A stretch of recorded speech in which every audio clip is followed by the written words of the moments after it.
أهلا بكم في استكشاف جديد اليوم. معانا صور وفيديوهات حصرية من قلب ورش ملعب مولاي عبد الله بالرباط، وعايزين نحللها سوا ونشوف إيه اللي بيحصل هناك.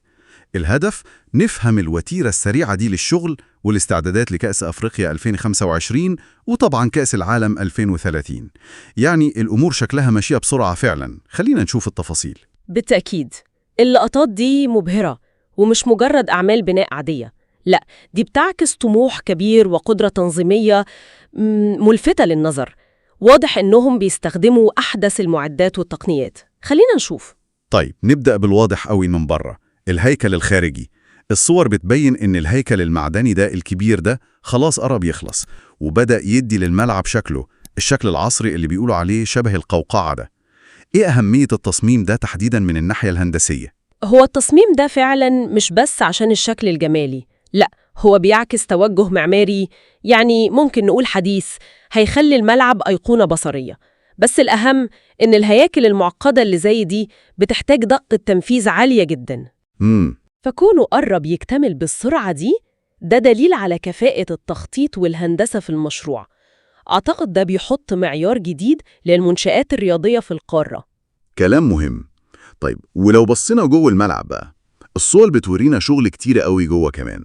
يعني شايفين أجزاء كبيرة من المدرجات الكراسي ركبت فيها خلاص باللونين الأحمر والأسود، وفي نفس الوقت في فرق تانية شغالة في مناطق تانية لسه.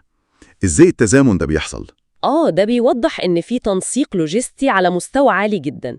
الشغل ماشي على كذا جبهة في وقت واحد، مدرجات، هيكل، وحتى يمكن مرافق داخلية. وتركيب الكراسي بالسرعة دي ده معناه إن مراحل التشطيب نفسها بدأت خلاص بالتوازي مع الشغل الإنشائي التقيل. غريبة دي شوية. هو مش شائع قوي غير في المشاريع اللي جدولها الزمني مضغوط جدا وبتكون إدارتها يعني ممتازة. طب وأرضية الملعب نفسها شكلها متغطية بالعشب الطبيعي وجاهزة تقريبا، ده يبدو سريع قوي. نعم، تجهيز أرضية الملعب بالعشب الطبيعي دلوقتي دي خطوة مهمة. غالباً ده بيكون عشب جاهز بيتزرع ويتجهز في مزارع خاصة شهور، وبعدين يتنقل ويتفرش بعناية عشان يضمنوا أعلى جودة ويبقى جاهز بسرعة. يعني ده بيأكد تاني على الالتزام بالجدول الزمني الصارم جداً للمشروع. وبالحديث عن الجداول الزمنية والتحديات، السقف لسه مخلصش بس الشغل فيه واضح. شايفين رافعات ضخمة جدا بترفع وتركب أجزاء الهيكل المعدني للسقف حتة حتة. عملية شكلها معقدة فعلا. هي فعلا معقدة. تركيب سقف ملعب بالحجم ده خصوصا لو تصميمه فيه تعقيدات زي ده بيبقى من أكتر المراحل اللي فيها تحدي هندسي. محتاج حسابات دقيقة قوي، جو مناسب، ورافعات ضخمة بتشتغل مع بعض بتنسيق تام. هائل. فالتقدم المستمر في تركيب السقف حتى لو لسه مكملش ده مؤشر كويس إنهم بيتجاوزوا التحديات التقنية دي. واللي يلفت النظر كمان إن الورش ده يعني شغال ليل نهار مفيش توقف. المعدات التقيلة في كل حتة، وفي لقطات بتوضح إن الشغل مستمر بالليل. هل ده طبيعي عشان يلحقوا مواعيد كأس أفريقيا وكأس العالم؟ تماماً.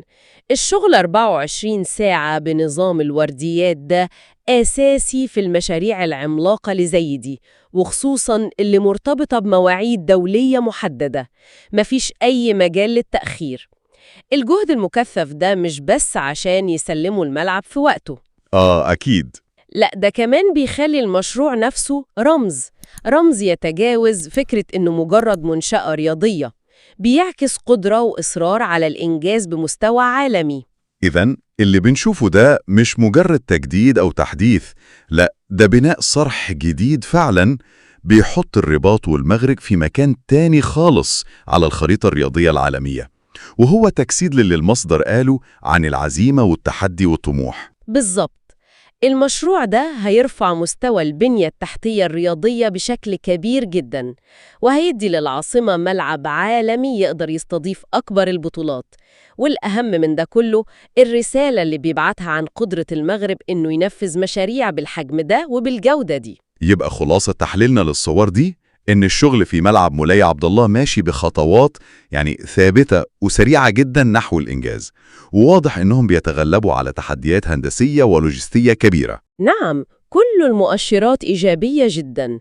إحنا بنشهد تحول كبير هيطلع منه في الآخر ملعب رياضي ومعماري بيجمع بين أحدث التصميمات والجهد البشري المنظم، وهيكون فعلا مصدر فخري كبير لما يكتمل.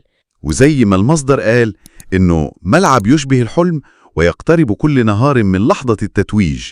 وده بيخلينا نفكر في التأثير الأكبر بقى، يعني إزاي إنجاز زي ده بالسرعة دي وبمستوى الطموح ده ممكن يكون حافز لمشاريع تانية كبيرة بنفس الروح في قطاعات مختلفة. دي نقطة ممكن نفكر فيها.